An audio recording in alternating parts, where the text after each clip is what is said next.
بسم اللہ الرحمن الرحیم۔ السلام علیکم محترم سامعین، رسول خدا صلی اللہ تعالیٰ علیہ وآلہ وسلم نے ارشاد فرمایا کہ قیامت قائم نہیں ہوگی یہاں تک کہ مسلمان اور یہودی جنگ کریں گے، تو مسلمان یہودیوں کو قتل کریں گے اور یہودی پتھر اور درخت کے پیچھے چھپیں گے، تو پتھر اور درخت کہیں گے کہ اے مسلمان، اے اللہ کے بندے، میرے پیچھے یہودی چھپا ہے، آؤ اور اسے قتل کرو۔ حضور علیہ السلام فرماتے ہیں سوائے غرقد کے کہ وہ یہودیوں کے درختوں میں سے ہے۔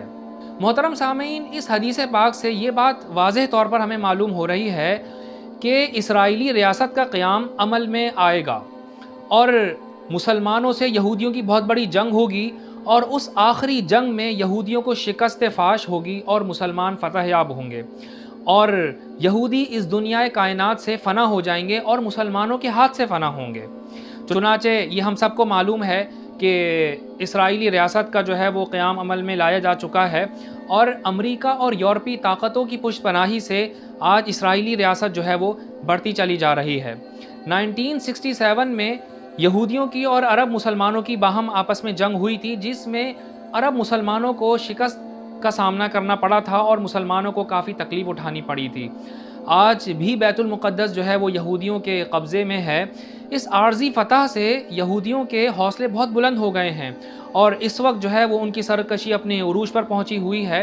مگر ویورز، حدیث پاک میں جس جنگ کی طرف اشارہ کیا گیا ہے، جس جنگ کی خبر دی گئی ہے، یہ اس جنگ کا آغاز ہے۔ حدیث مبارکہ میں جس فیصلہ کن مارکے کی خبر دی گئی ہے، اس وقت پتھر اور درخت مسلمانوں سے بات کریں گے اور اپنے پیچھے چھپے ہوئے یہودی کی خبر دیں گے۔ یہ سب کیسے ہوگا؟ ان اللہ علی کل شیء قدیر، بے شک اللہ ہر چیز پر قادر ہے۔ ویورز، قرآن پاک میں جو یہ بیان کیا گیا ہے کہ یہودیوں پر قیامت تک کے لیے ذلت مسلط کر دی گئی ہے، جیسا کہ قرآن پاک میں سورہ بقرہ میں اللہ پاک نے ارشاد فرمایا وَضُرِبَتْ عَلَيْهِمُ الذِّلَّةُ وَالْمَسْكَنَةُ، تو ان کی ریاست یا مملکت کا قائم ہونا ان کے لیے کوئی عظمت کی بات نہیں ہے، بلکہ یہ ان کی بہت بڑی ذلت کا پیش خیمہ ہے۔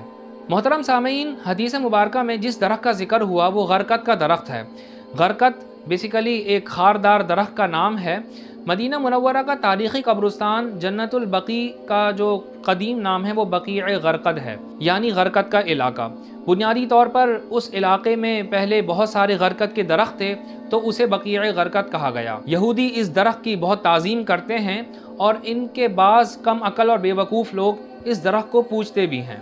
یہودیوں کا عقیدہ ہے کہ وادی طویٰ میں جس درخت کے ذریعے سے اللہ پاک نے حضرت موسیٰ علیہ السلام کو ندا فرمائی تھی، یا یوں کہہ لیں کہ جو درخت کلام الہی کا مظہر بنا تھا، وہ ان کے عقیدے کے مطابق وہ غرقد کا درخت تھا۔ اس درخت کا ذکر قرآن میں بھی ہے، جیسے ارشاد ہوا من الشجرۃ ان یا موسیٰ انی انا اللہ۔